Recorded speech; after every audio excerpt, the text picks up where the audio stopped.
Bueno, el día de hoy vamos a tomar nuevamente el tema de la elastografía hepática. A veces puede sonar repetitivo, sin embargo, creo que es un método en el que no debemos olvidar y estar refrescando siempre los datos importantes de esto. Y pues debemos de empezar a ver, vaya, qué tan relevante es poder hacer la elastografía basado en la epidemiología para lo que se utiliza, ¿no? En realidad, y pues nada más, en el mundo hay 240 millones de personas que tienen hepatitis crónica y 160 tienen hepatitis C. Y no solo eso, sino además la prevalencia de esteatosis no alcohólica, por ejemplo, en Estados Unidos es de 27 a 34%. Y es muy importante, como veremos en las próximas diapositivas, porque la esteatosis debemos de considerarla de manera seria.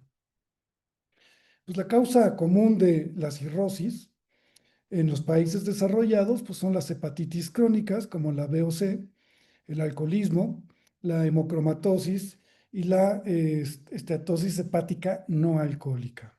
Existen otras muchas causas para esto, que de hecho, por ejemplo, cada vez ya con las pruebas de laboratorio, etcétera, etcétera, la biopsia hepática ya nada más se está restringiendo para alguna de estas patologías para poder descartar otros orígenes.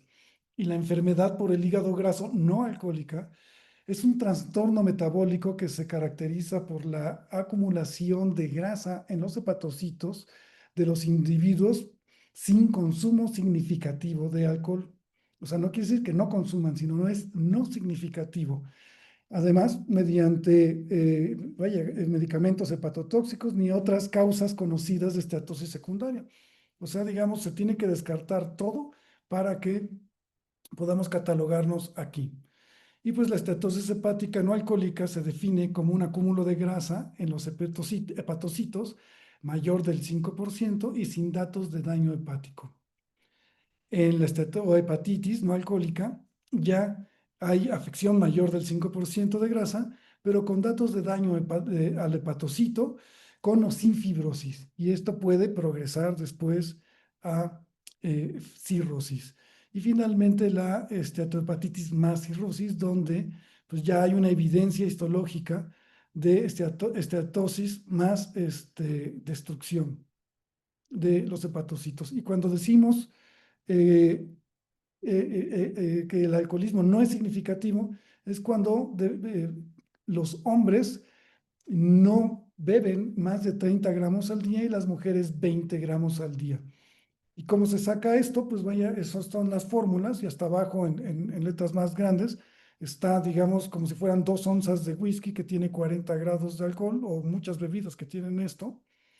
Serían 2 onzas, se multiplica por el porcentaje de alcohol, que es 40, se multiplica a su vez por 0,8, que es una constancia, se divide entre 100, y por ejemplo, 2 onzas de whisky nos dan 19 gramos de alcohol. O sea, es decir, 2 onzas al día de whisky no serían un alcoholismo significativo. La prevalencia global de la estatosis es del 25%. Es más común en el Medio Oriente y en Sudamérica, y muy bajo en África. Ahora, eh, en México, la esteatosis hepática presenta una prevalencia general de entre un 15 y un 25%, y en la Ciudad de México está entre un 14%. Es decir, pues en todo el país, más o menos, andamos entre el 15 y el 25% de esteatosis.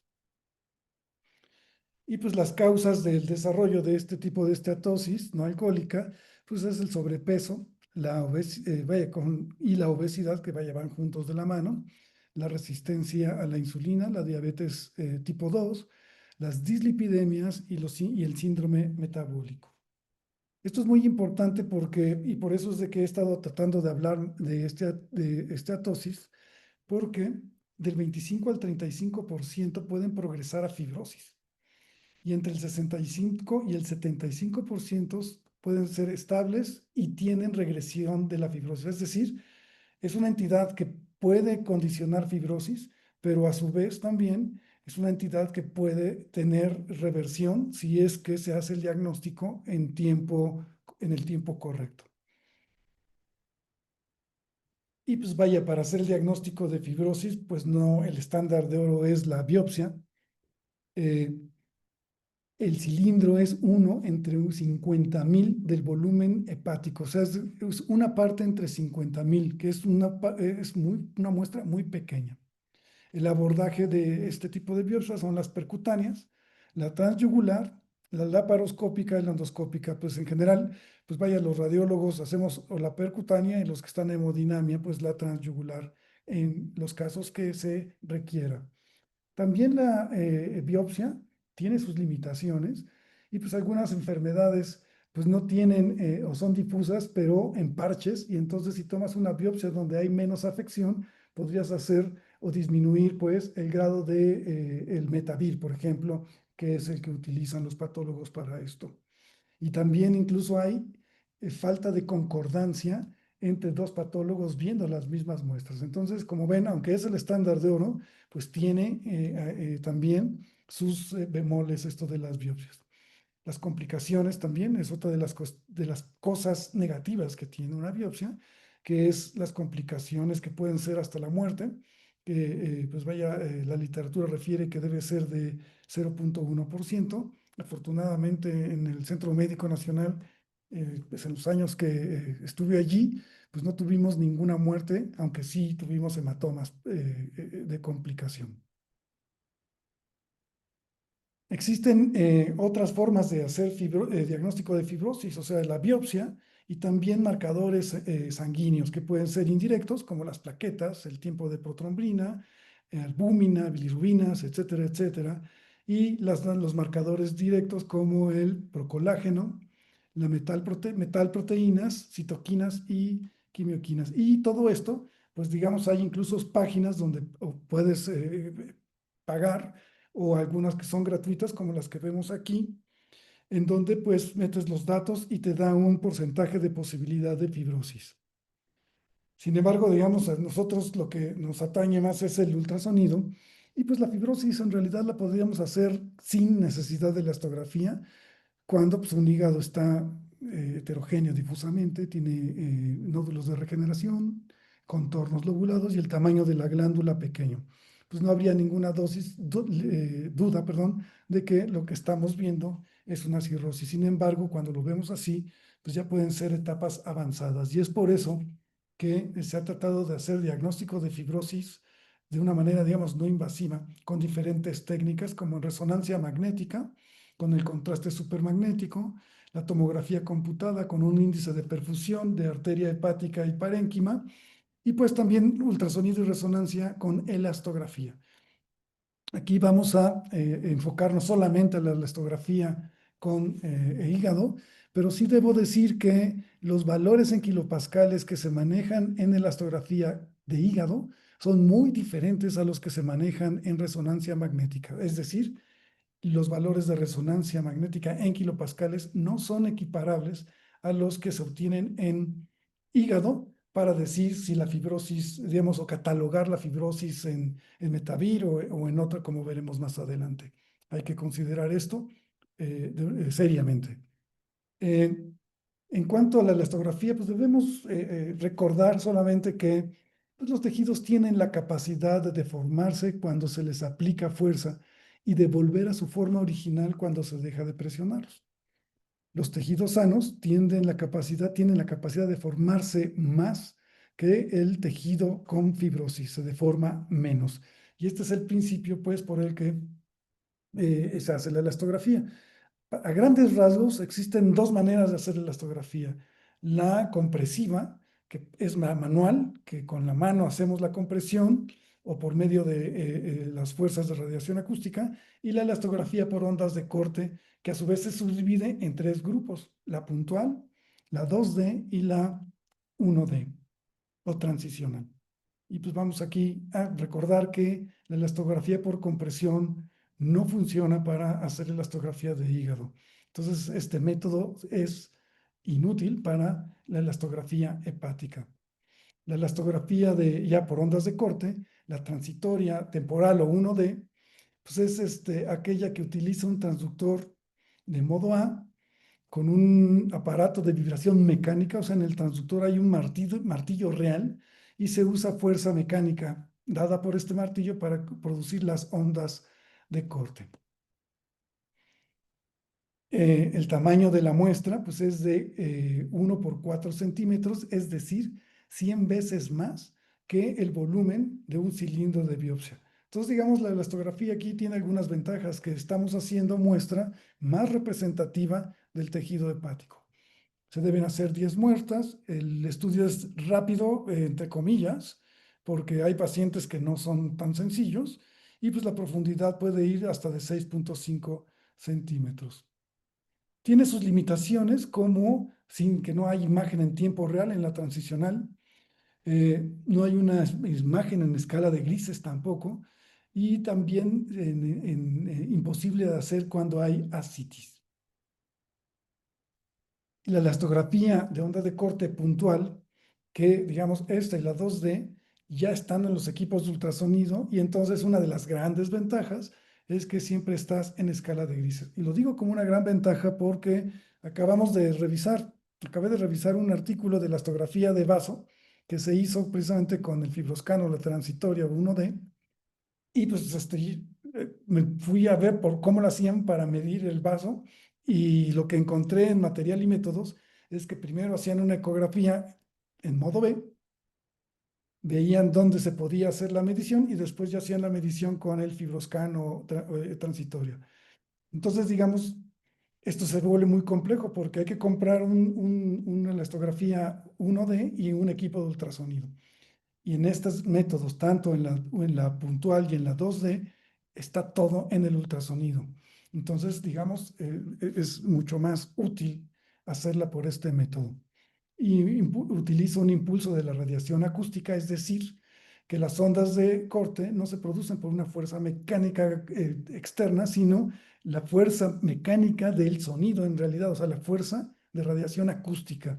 Como ustedes saben, el sonido es una fuerza mecánica, y entonces esta deformación que produce el propio ultrasonido, los haces de ultrasonido, hacen que se hagan ondas de corte.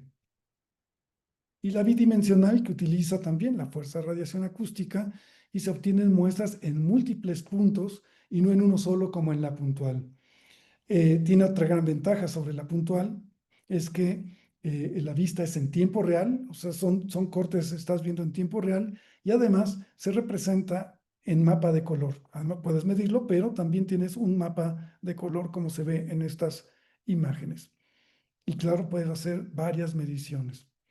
En cuanto a la muestra, ¿cómo se toman las muestras? La transitoria, pues ya habíamos dicho que en el artículo que leí, pues usaban un ultrasonido para después hacerla, pero en general lo que pasa aquí es que se percute, ahí como se ve aquí del lado izquierdo, que estamos haciendo, digamos, una representación, que hay que percutir para poder identificar dónde está el hígado, pero aún así, al no poderlo ver, existe la posibilidad de que se interponga parte de la pleura, un arco costal, por ejemplo, o que incluso estemos tomando la muestra en otro lugar.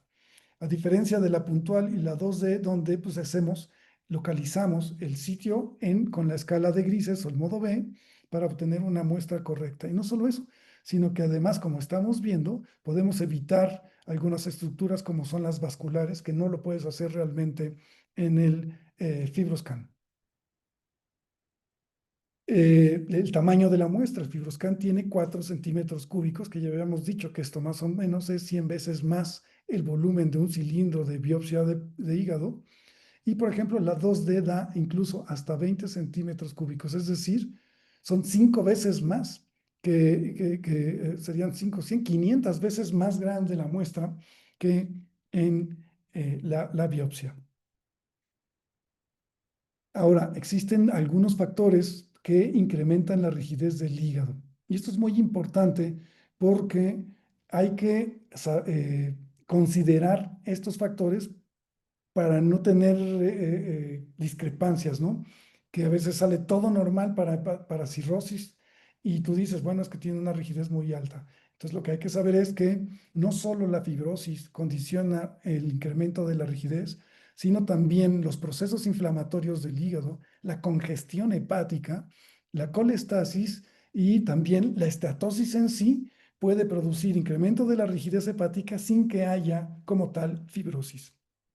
Y aquí tenemos un ejemplo en donde pues vemos las venas suprahepáticas prominentes y dilatadas, con cambios en su morfología espectral y que incluso hay afección del flujo portal de un patrón, digamos, pues, monofásico, podríamos decirlo de alguna manera, característicos de eh, insuficiencia cardíaca que condiciona congestión hepática y que a la hora de tomar las muestras de la rigidez, pues ven como el mapa de color ya tiende a ser rojo porque estaba francamente incrementada esta rigidez y no estaba condicionada en ese momento pues por una hepatopatía crónica o cirrosis, sino por la congestión hepática.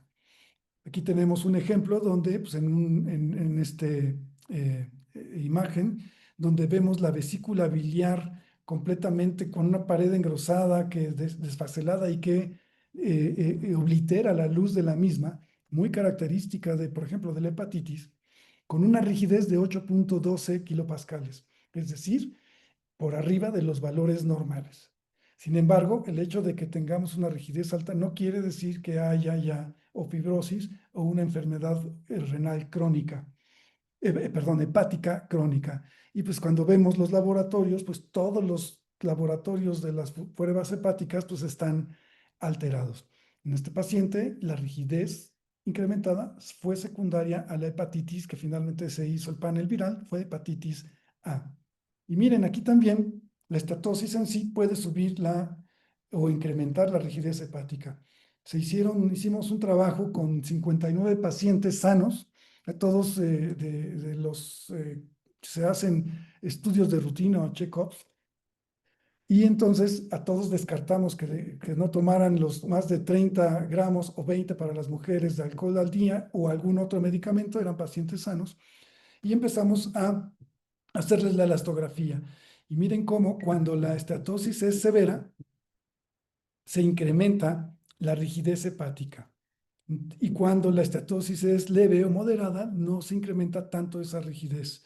Sin embargo, aquí tendríamos un problema porque la estatosis ya sabemos que la estatosis por sí sola puede incrementar la rigidez, pero como también la estatosis condiciona esteatohepatitis y sabemos que los procesos inflamatorios incrementan la rigidez, entonces hay que pensar y hay que avisar, ¿no? O sea, es una alarma, ¿no? Que te diga, bueno, puede ser solo la esteatosis, puede haber esteatohepatitis o incluso ya también esta rigidez alta puede estar condicionada por enfermedad hepática crónica o fibrosis. Pero el hecho de que tengamos eso no nos permite dilucidar cuál de las tres entidades puede ser la causa, pero sí es un buen momento para hablar con el clínico y decir este hallazgo para que el paciente siga siendo estudiado. Y pues estos rangos estadísticos, pues vaya, sí hubo significancia estadística en este trabajo que se hizo. Existen otros factores que pueden afectar la medición de la elastografía, como son el paciente, ¿no?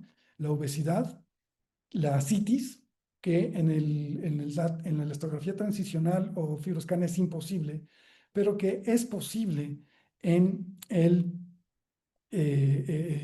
puntual o 2D, ya que las ondas de corte se producen a través del ultrasonido. Entonces se están produciendo justo en donde va el ultrasonido pasando. Entonces sí podemos hacer elastografía con ondas de corte.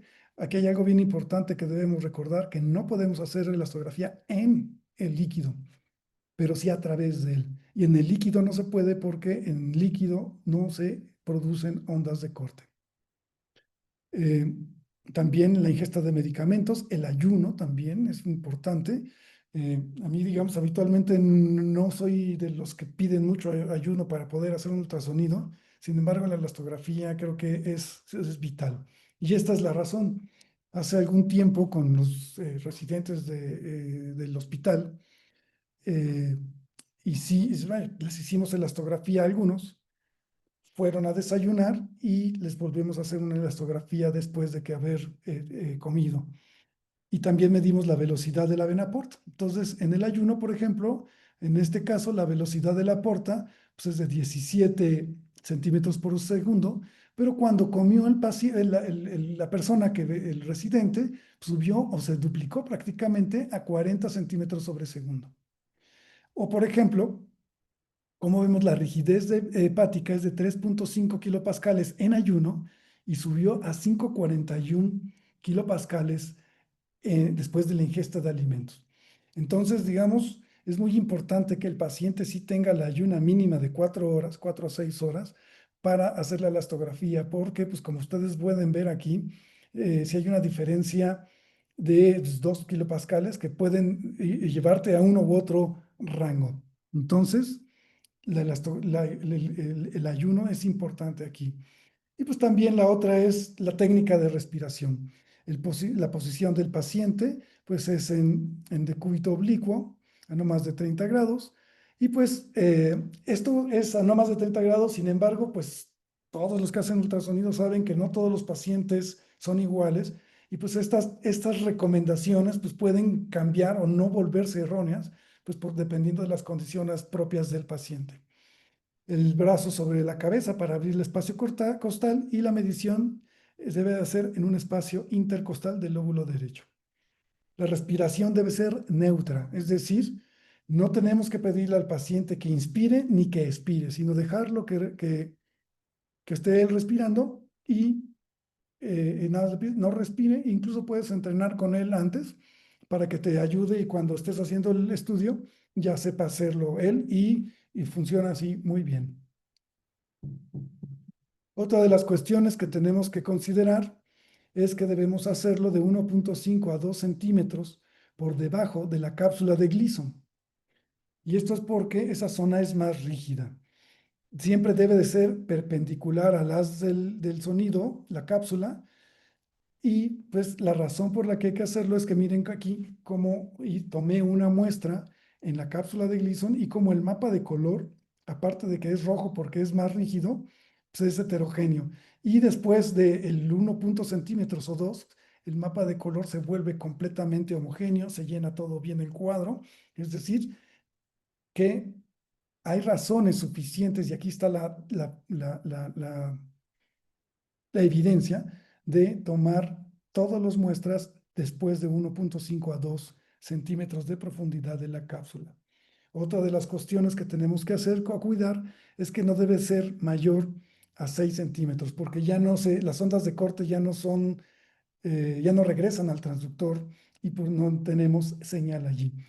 Hay algunas marcas que dicen que pueden hacer estudios a más profundidad, pero vaya, lo general es que lo idóneo es entre 4 a 5 centímetros de profundidad.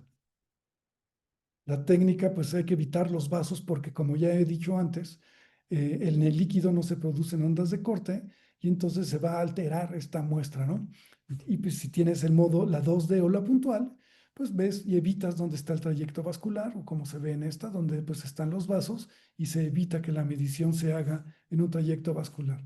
O por ejemplo, aquí pues vaya, sería lógico, ¿no? Porque ni siquiera señal hay porque no se produjeron ondas de corte en este trayecto vascular.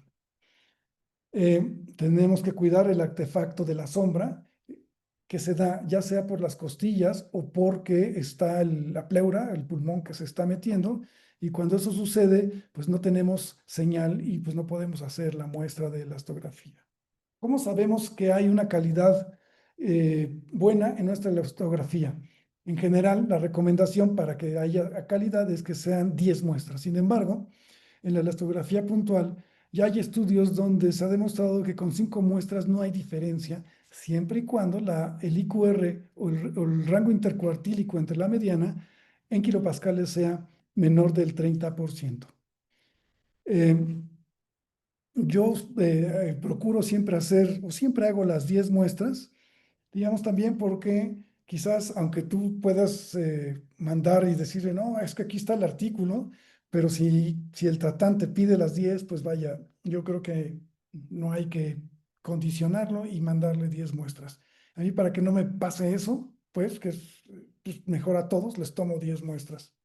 Y tomo 5 en algunas ocasiones cuando yo quiero hacer ya la elastografía, pues porque creo que puede ser una hepatitis, porque es un hígado congestivo y yo hago la elastografía como un signo ecográfico extra que me ayude a hacer mi diagnóstico de hepatitis, por ejemplo. Eh, en cuanto a la calidad del rango intercuartílico, debe ser en general, con las 10 muestras, en kilopascales menos de 30% y en metros por segundo menos del 15%. Como pues, se ve aquí, estamos en kilopascales y 6.6% quiere decir que está bien. Ahora, ya que hicimos la elastografía, los 10 muestras, el IQR entre la mediana menor del 30 o 15%, dependiendo de las unidades que estemos tomando en cuenta, ¿cómo lo vamos a reportar? Cuando todo esto inició, incluso la ACR recomendaba que se reportara basado en el Metavir, pero después sacaron una actualización y ahora lo que recomiendan es que menos de 5 kilopascales es una alta probabilidad de hígado normal, si es menor de 9 pero mayor de 5 y en ausencia de otros signos clínicos conocidos, se descarta una hepatopatía crónica compensada.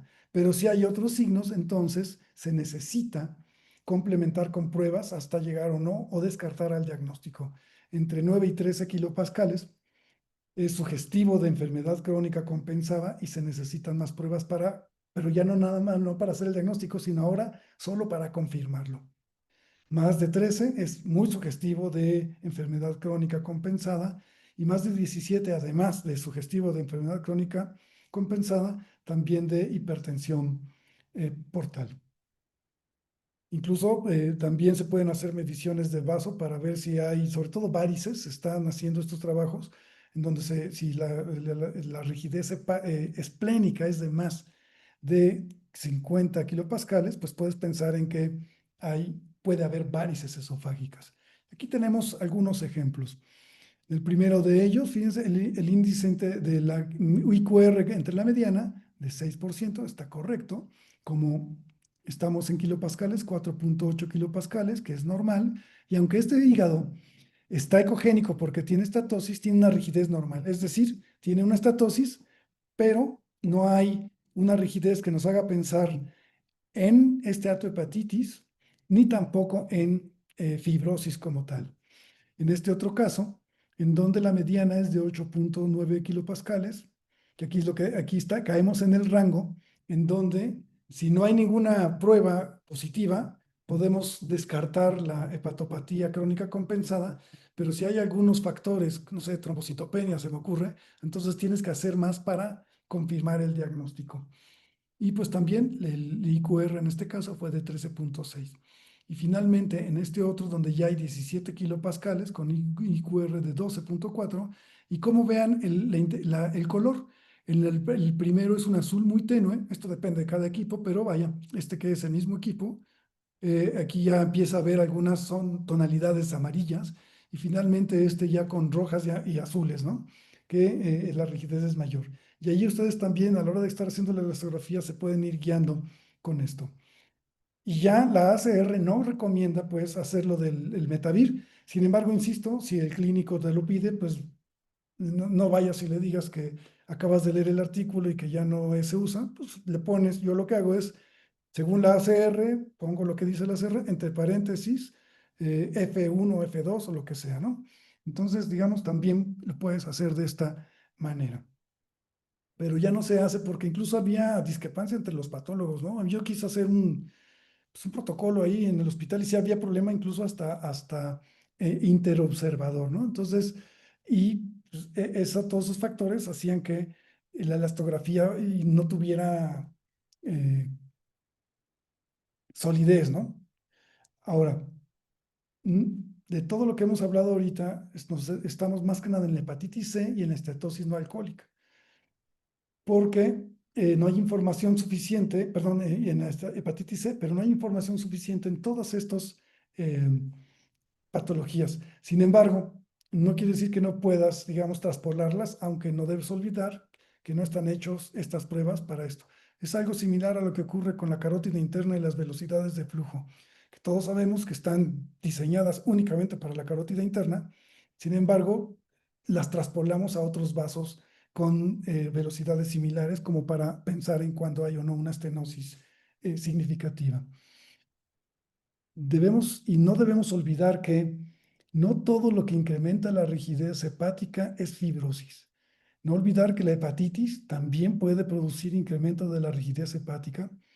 La alanina aminotransferasa, 5 veces por arriba de su límite superior, también incrementa la rigidez hepática, la colestasis obstructiva, la congestión hepática, como los casos que vimos hace un momento, y las enfermedades infiltrativas como la amiloidosis, el linfoma y la hematopoiesis extracelular. Entonces, también tenemos que estar seguros que no, para hacerlo para hepatitis C, estar seguros de que no tenemos estas otras entidades.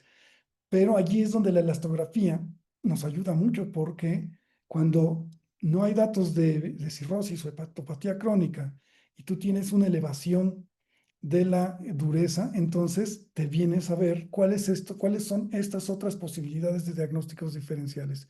Entonces, desde mi punto de vista, la elastografía se ha vuelto una herramienta en el hígado, no solo para el diagnóstico como con lo que se concebió, pues el ACR, el FibroScan para fibrosis hepática, sino ahora como una herramienta que te confirma los diagnósticos que has visto ya por mediante el Doppler, escala de grises, etcétera. Y pues esto es todo, muchas gracias.